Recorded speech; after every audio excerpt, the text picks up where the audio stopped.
When you look at the calendar, it's pretty crazy to think about the fact that March Madness will be starting in about 1 month. In order for Duke to make a big run in March Madness, players like Mark Mitchell have got to step up. Let's talk about Mitchell's play as of late and some other takeaways from Duke's 3-game winning streak. This is Locked On Blue Devils. Hi, everybody. Dick Vitale. Hey, make sure you listen, man, to Locked On Blue Devils with J.J. Jackson. He's awesome, baby. You are Locked On Blue Devils, your daily podcast on the Duke Blue Devils, part of the Locked On Podcast Network, your team every day.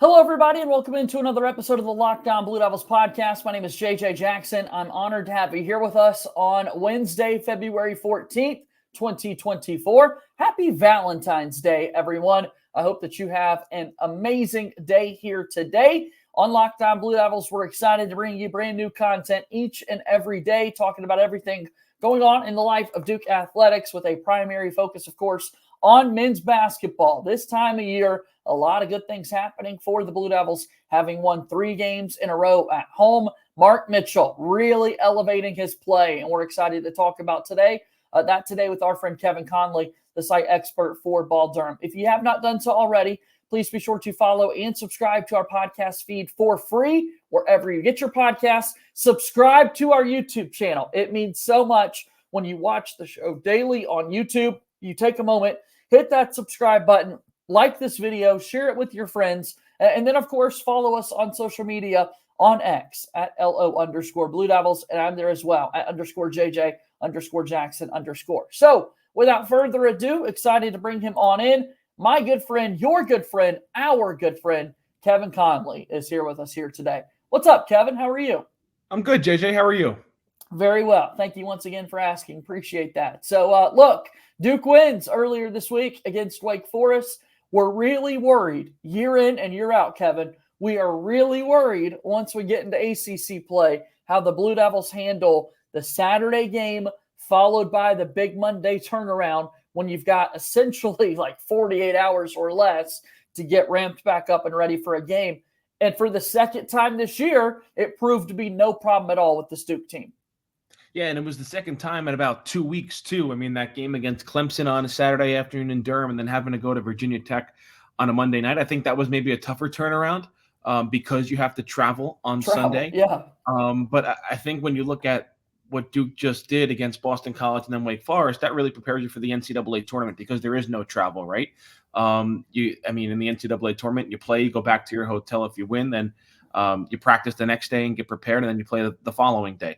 That's kind of what Duke went through these last couple of days. And like you said, they capped off a 3-game homestand, desperately needing 3 wins, and they got all 3 of them. So in that sense, you have to be pleased of how they played since the loss in North Carolina. Yeah, now 3 straight road games for the Blue Devils, a mix and match of 3 games home and away, and then that final game of the season against North Carolina and Cameron Indoor before you get to the ACC tournament and onward to the NCAA tournament. Speaking of the Saturday and then Big Monday flip that ESPN has, offering the ACC game products for us to watch, one more on the schedule for the Blue Devils going into that final week. It'll be a home game against Virginia on Saturday. And then that Monday, again, a quick turnaround. Duke is at NC State. First time this year that the Blue Devils will see the Wolfpack.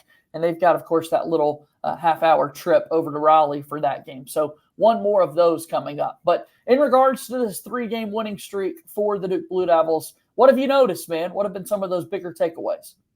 I feel like we still haven't seen a complete game in this 3-game winning streak. I think when you look at the Notre Dame game that really got it started, it was a great start, right? Everyone wanted to see this team come out like a hungry pack of dogs after not showing any fight against North Carolina, and they did it for about the first 10 minutes against Notre Dame, and then you saw them take their foot off the gas, and you never thought Notre Dame was in a legitimate spot to win the game. Like, you never thought Duke's lead was in jeopardy, but you just would have liked to see them play the middle 20 minutes a little bit better before they finally turned it on late, closed it out, and got nearly a 20-point victory. Boston College, it was very similar to the Wake Forest game. They didn't play well in the first half, and then they came out in the second half. They played very well. So you're still looking to see this team play a full 40-minute game, and I think that might be a bit of an issue that we're talking about that now in mid-February, still looking to see 40 full minutes from this team. Here's the takeaway from the Duke 3-game winning streak, and it sets us up for a good conversation here, like we've been talking about as of late. In all 3 wins, Duke's leading scorer in those games, Mr. Mark Mitchell. Crazy to think about where we were earlier in the season with him on the offensive end of the floor, specifically the outside shooting, to where we're at now. He has really elevated his play really the last 10 or 12 games, but in particular, he's been the leading scorer for Duke in each of their last 3 wins. Well, yeah, I mean, he is the X factor. Even going back to last year, I think, what's the number? Duke's like 30-3. 29-3, yeah. Yeah, when Mark Mitchell scores 10 or more points in his career, and they're like 2-2, 1-2 maybe when he doesn't play, and one of those losses obviously being last year in the NCAA tournament against Tennessee. We've seen it a couple games this year as well. Obviously, the Pittsburgh game that also didn't have Jeremy Roach. So he's vital for this team's success. And they're still not pretty, but he's starting to take a couple of more threes, and you're starting to see them go in. So teams are still going to let him shoot that 3 ball. He has the wherewithal not to shoot 3, 4, 5, 6 times from 3, unlike Kyle Filipowski has kind of shown. He's still ready to fire it from 3 anytime he gets, but Mark Mitchell gaining more confidence in his outside shot, plus being more assertive offensively, is a good recipe for Duke. Excited to see how he can continue to elevate his play because he's done that as of late, really knocking down those shots from the outside. And then we know that we've expected great defense from him as always. That's been the case as of late, and able to bring it on the glass as well. But specifically on the offensive end, once again, if we go back to our conversation earlier in the year, you looked at the numbers, and yes, the outside shot wasn't great for Mark Mitchell, but he was still scoring a good number of points because he's so good at finding a way to get to the rim, getting fouled, knocking down free throws, and that has still been the case. Like, that's why he's been so successful, is that he's still trying to find opportunities to make shots. In that Wake Forest game earlier in the week, felt like there were several times when Duke needed a bucket, Mark Mitchell puts his head down and finishes. Well, I think the difference is earlier in the season, he was settling for the outside shots. Yes, he was scoring, but the way teams were defending him made it almost like he was a non-factor on the floor because they were just putting an extra defender in the paint, and they were letting him be 25 feet from the basket with nobody close to him because they knew either he wasn't going to shoot, or if he was, it wasn't going in. So I think him being aggressive and coming down the lane and not spending as much time out on the perimeter has forced teams to defend Duke differently than like an Arkansas did. I think the Arkansas game was the game that everyone's eyes really opened. Like, okay, we have an actual problem here with Mark Mitchell about how teams are defending him, even in the Arizona game to an extent as well. But it was really highlighted for me in that Arkansas game. And you've seen the adjustments John Shire has made. Obviously, he's had conversation with Mark Mitchell, and he's made the adjustments on the floor as well. And that's why his play has evolved so much over these last 3 or 4 weeks. 23 points against Wake Forest earlier this week for Mark Mitchell. Once again, make sure you follow Locked On Blue Devils on social media, on X at @LO_Blue Devils. Let's take our first time out on today's show. And when we come back, we'll have more with our good pal Kevin Conley after this break here on Locked On Blue Devils. Locked On Blue Devils here today is brought to you by our friends over at FanDuel. That's right. FanDuel is, of course, America's #1 sports book. Get buckets on your first bet with FanDuel. New customers get $150 in bonus bets with any winning $5 bet. That's $150 if your bet wins. Bet on all of your favorite NBA players and teams with quick bets, live same-game parlays, exclusive props, and so much more. So go ahead, visit FanDuel.com/lockedon and shoot your shot. FanDuel is an official sportsbook partner of the NBA and the Locked On Podcast Network. We'll move forward here on today's episode of Locked On Blue Devils, bringing back in our good pal, Kevin Conley, the site expert Ball. Durham is here with us once again. We've been talking about the Duke basketball play as of late, the big winning streak now for Duke since their last time out against North Carolina when they lost. What about the defensive end of the floor for Duke? What have you thought over the last 120 minutes of basketball or so? Well, let's take this 3-game winning streak in segments, and we'll start first with Notre Dame. Or I guess we even have to go back to start this conversation with North Carolina. And John Shire basically just saying this team didn't compete. There was no compete level defensively against North Carolina. There was no resistance, and everything he said was true. I mean, North Carolina almost hung 100 points on Duke in a 40-minute game. That's unacceptable. I know North Carolina is a very offensively gifted team, but to put 93 points up in a rivalry game like that is not acceptable. And I think you saw it against Notre Dame. Yes, Notre Dame is offensively challenged, but Duke did look like they were a team that was going to lock in on defense. You saw it in the second half as well against Boston College, and you really saw it in the first half against Wake Forest. I thought Duke's defense in that first half against the Demon Deacons was phenomenal. Wake Forest, yes, they're a really good offensive team, and shots didn't fall.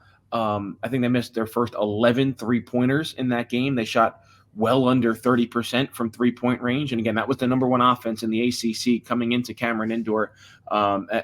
Duke held them to under 70 points. So that's certainly a good thing for Duke and Duke's defense. And it needs to continue because the one thing that has to happen, shots aren't going to fall on a given night. You're not going to put up 80 to 85 points every single night, but right. Your defense has to travel, especially in the ACC tournament, especially in the NCAA tournament. The one thing that you can always control is your defense, and that's what Duke is going to need going forward if they want to continue this winning streak, because as you mentioned, this is a big and tough 3-game road trip that's coming up. Yeah, want to make sure that you're winning the rebounding battle, closing out possessions by grabbing rebounds, contesting shots from the floor, doing all those things on the defensive end. We talk about the Wake Forest game. In particular, they start 0 for 10, 0 for 11 from three-point range early on. Some of them open looks for sure from one of the best three-point shooting teams in Wake Forest. But then also throughout the course of the season, Duke has been one of the better teams in the conference and in the country at defending that three-point line, which is really good. We were curious, like, how are all of these guards going to be able to work together for Duke, given that they have a smaller team, so to speak, playing so many guards. But they've been getting after you defensively, I believe. Yeah, they have. And I think you put up a good point. Obviously, you want to limit teams to one shot down the floor. You want to rebound the basketball. You want to be strong with the basketball off a missed shot. And I think we all talked about rebounding for Duke coming into the season and how it was going to be a factor with Derek Lively not here and Kyle Filipowski being that really lone center on the roster. And you could see it right there for all your viewers and listeners on YouTube. Once again, double-digit rebounds from Jared McCain, 10 rebounds. I think this is 4 straight games that he's finished with double-digit rebounds. And, I mean, that I can remember going back who knows how many years, it feels like he's the best rebounding guard Duke has had maybe ever. I mean, that's how good he is rebounding the basketball. And I kind of said this in an article when Chris Mack, the former Louisville head coach, called Duke out saying that they don't have any dogs and they're not tough enough. And I agreed with him. And I said, in my opinion, I think the toughest guy on this team is Jared McCain. I mean, he backs down to nobody. He's willing to stick his nose in there, and he's not the tallest guy in the world, but he's ready to fight for rebounds and loose balls and dive on the floor. And I think other guys should look at him, even though he's just a freshman, and kind of follow his lead, because Jared McCain, even if his shot isn't falling, he is able to impact the game in other ways.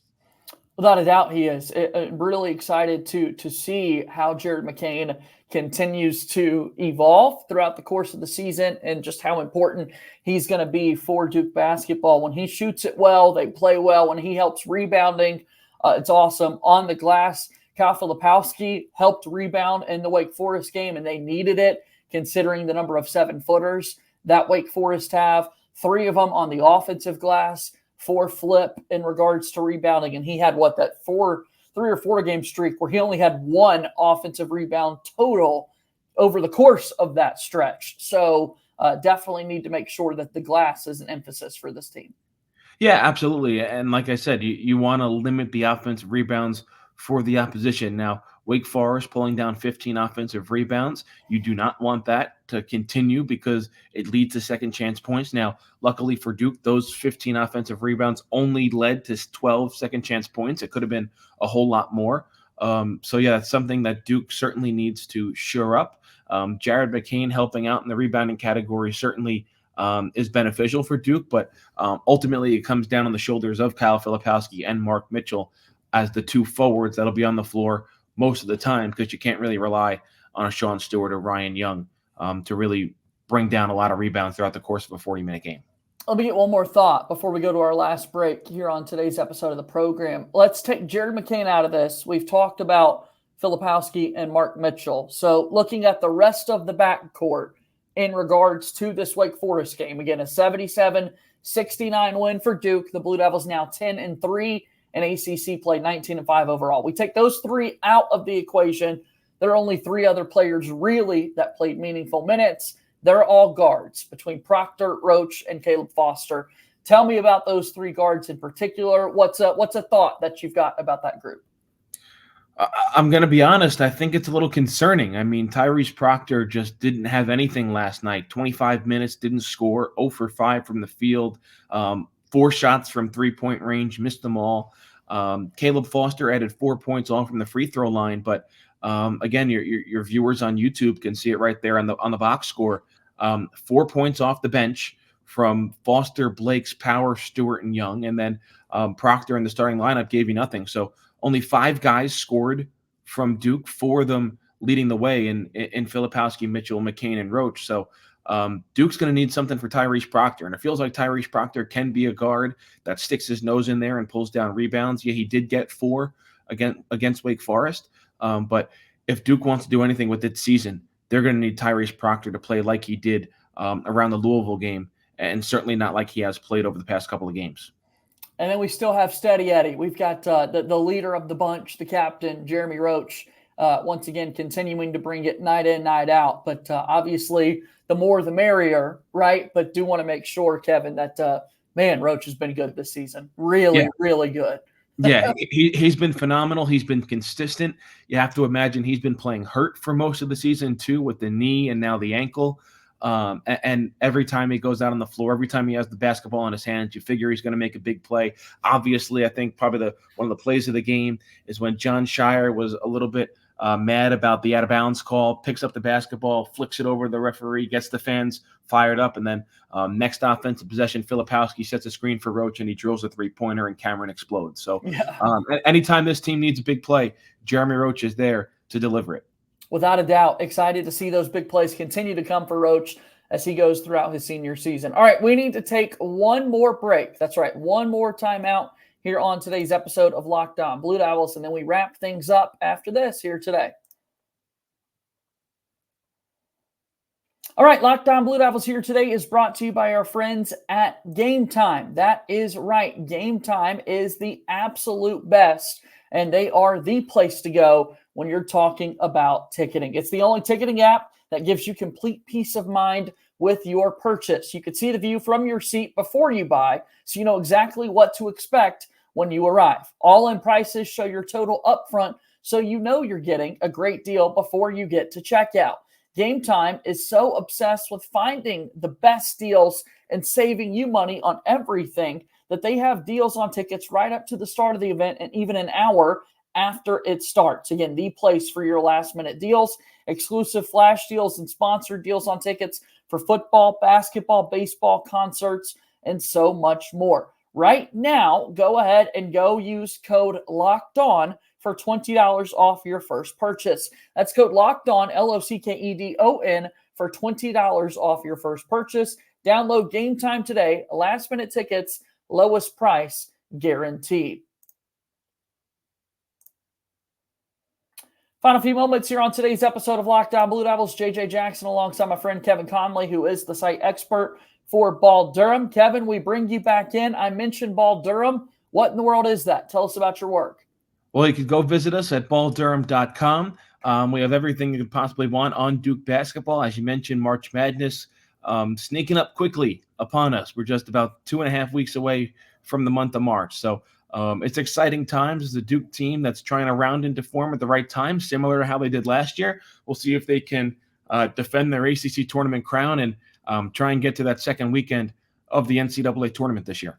The ACC is absolutely where I want to conclude our conversation here today, Kevin, because again, for Duke, if you look at their schedule, they've now got 7 games left in the league. You want to keep climbing the standings. It'd be amazing to find a regular season title. Duke's in good position. We know how good they can be in the ACC tournament. But when you look at the NCAA tournament and you look at the ACC, people thought it was noteworthy that the very first thing Jon Scheyer says in his post-game press conference is Wake Forest is absolutely an NCAA tournament team.